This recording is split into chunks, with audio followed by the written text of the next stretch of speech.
Welcome to episode 52 of the Sourcing Challenge Show. I am your host, Martin. On this episode, I sat down with Dani Martos from Travelperk in Barcelona, Spain, and asked him how he got started in sourcing. So I started in sourcing actually in 2012. And I think that as pretty much everyone, I started kind of like by accident. So I was offered a role within a recruitment agency that they were actually focused more into the pharma industry, but they were doing so well in the business that they were starting something in engineering. So I was part of like a new project where they hired someone that was a very senior IT recruiter in Ireland. And I was kind of like the guy for everything. So I was new in the city, learning English, actually learning a lot of stuff, helping with the website, helping with the ATS integration. And then I was lucky again because it was like the first years of social talent in Ireland. So if I'm not wrong, Johnny Campbell started social talent in November 2010 or December 2010, something like this. So I started in sourcing in March 2012, something like this. So everything was pretty new, and actually all the content that they were sharing in YouTube was open and for free, and you had like a lot of things to learn, and actually that opened my eyes. So when I discovered the Social Talent YouTube channel, that was my first contact with sourcing, and I said, wow, this is fantastic because I can do kind of recruitment, but I can do kind of like hacking and technology and, trying to find a workaround with LinkedIn and these kind of things. I can connect the stuff. So that's why my passion in sourcing started. So then I was hired by Microsoft and then other companies in Spain. And again, I've been lucky that every time that I've been hired by a company, it's been like a technology company that they were pretty open to sourcing techniques and doing things differently. I was lucky as well to have like pretty good managers or very good managers that allow me to innovate and experiment and so on. So it's a whole history of like being lucky, but at the same time sourcing from my early days in recruitment has been always there because I think my passion comes from because I like technology, I like automation, I like data, and I like connect the stuff and trying to do research and finding the workaround. And this is how I started. So directly with the Social Talent channel, and then learning by doing. I think at the end of the day, there is no book about like sourcing. Well, nowadays we have a Jan Texe book, and we have all the books that are in the market about sourcing, but they are pretty new. Probably Jan Texas is 2018 or 2017, something like this. So I was already around for a while in 2017. So I think that at the end of the day, learning by doing and being able to work for top companies that they were always like advocating for sourcing techniques and sourcing teams and this kind of stuff. So this is my story in sourcing, or this is how I started. You came back to Barcelona, and I know you had a big hand in kind of building up the recruitment sourcing community in Barcelona, and I guess in Spain as well. What does the community look like now? Like how far has sourcing come, and what are some of the kind of big differences you can see between like coming from Ireland and coming back to Barcelona? Mm-hmm. I think that definitely we're getting better now after 3 years and a half building the community through a meetup group that is called the Barcelona Recruitment Meetup.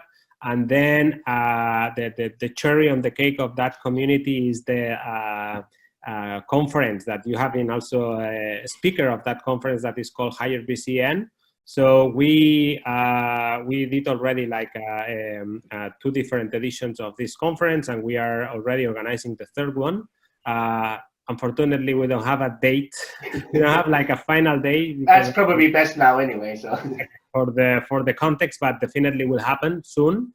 And what we find out is when I was back to Barcelona, the startup ecosystem was already like growing and so on, but the recruitment community was not mature at all. So basically I came from Ireland, where there was like those communities generated by recruiters working in Google and in Microsoft and in startups, and they were like with an eye, always keeping an eye with what was happening in the UK and in the US.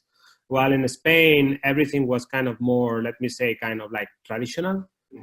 Traditional way of doing recruitment, like, okay, I receive my candidates, I screen the CV, I decide if I go or not, and that's it. I have this job portal and I have LinkedIn, and if not, I say that there is nothing out there and I cannot fill my jobs.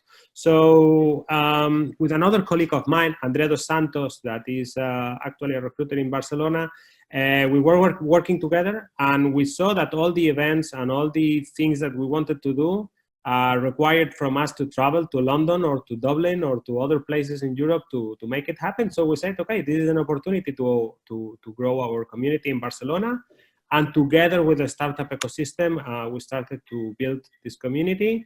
And I can proudly say that we are in a very, very good level. I always say that UK and Ireland and the US, they go always like a little bit ahead of us in terms of like innovation and new technologies and platforms and so on. But we are there. Definitely, we have been, speaking about different topics, finding great speakers in Spain. Now the level that you can find now in Spain is definitely higher than it was in the past. And I think that our impact has been huge as a community and to make everyone grow as a recruiter. And then this conference, Hire PCN, allowed us to bring actually people from outside Spain, from Europe, I'd say, basically to share this knowledge as well among the Barcelona community. So I think that, again, there is a lot of things that we can improve on, and there is a lot of to learn.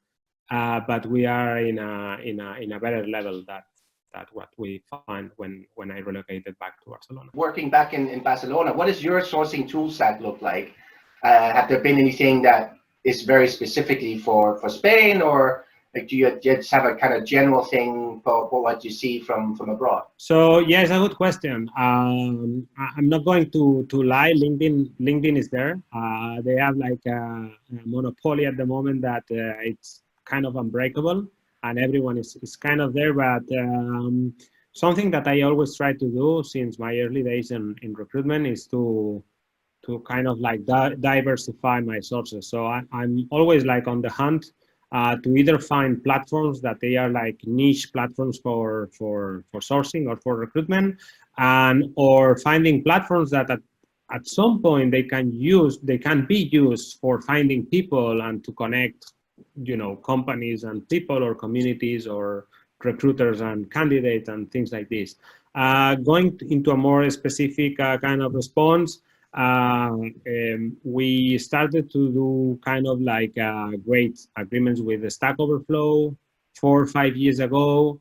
Stack Overflow is now, very crowded in terms of like recruiters looking for the same. So it's pretty much the same as on LinkedIn in terms of like a rate of responses and so on. So now what we're trying to find is like more local platforms. For example, we are using now a platform that is called Joppy, Joppy, sorry, Joppy. That is a platform built from developers for developers, and it looks like a kind of like a standard slogan, but it's actually right. It's actually true. So they achieved a great level of volume of developers that are available and looking for top companies and information in an anonymous mode. So that means that you are not showing your name from the first time. So when you really do a connection that matters with the company and so on, then you can kind of unveil your name and then have like a more serious conversation about like getting into a recruitment process or not. So what we're trying to find is like different niche platforms that allow us to source in a different way. Another big thing for us is Slack. A lot of communities, they don't only have like the meetup group or their event, but they have like a Slack channel. So getting involved into that conversations, and again, it's not a matter of like just going to Slack and ask for CVs. It's more about like getting into that conversation with people that is in your city, or they are interested in coming back to Barcelona or relocating to Barcelona, and saying, hey, how can I help? At the end of the day, I work for this company, but if you need to know how is the ecosystem, what are the jobs that you can find, reference about salaries and so on, I'm here to help. And then if at some point you think that, in my case, Travelperk, the company where I work, is a good place to work, let's talk about like jobs and this kind of stuff. But if not, I can just give you like free advice.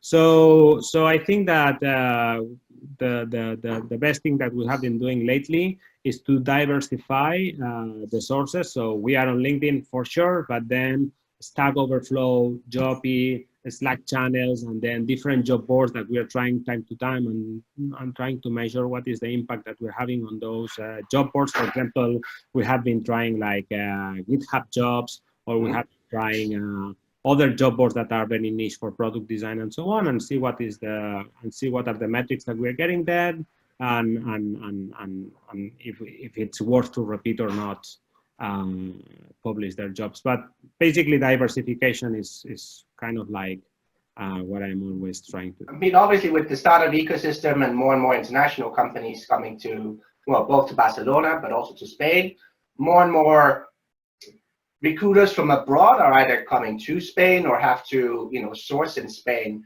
What's the kind of, big advice that you could give to people who maybe haven't recruited in Spain before, or specifically Barcelona? Like, what do they need to do differently? What do they need to think about?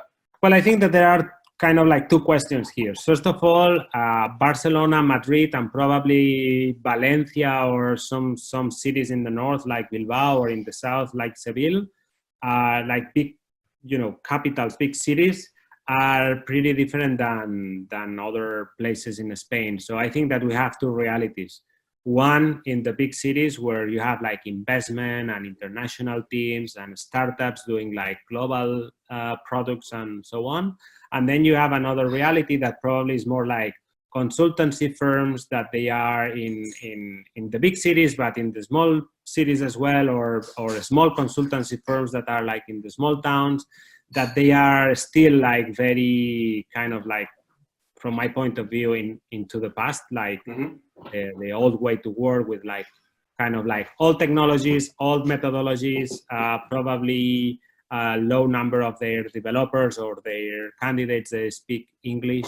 But then in Barcelona, or in Madrid, or in Valencia, Bilbao, Seville, and so on, you can find a pretty big international community at the moment. I would say like obviously in Madrid and Barcelona is bigger.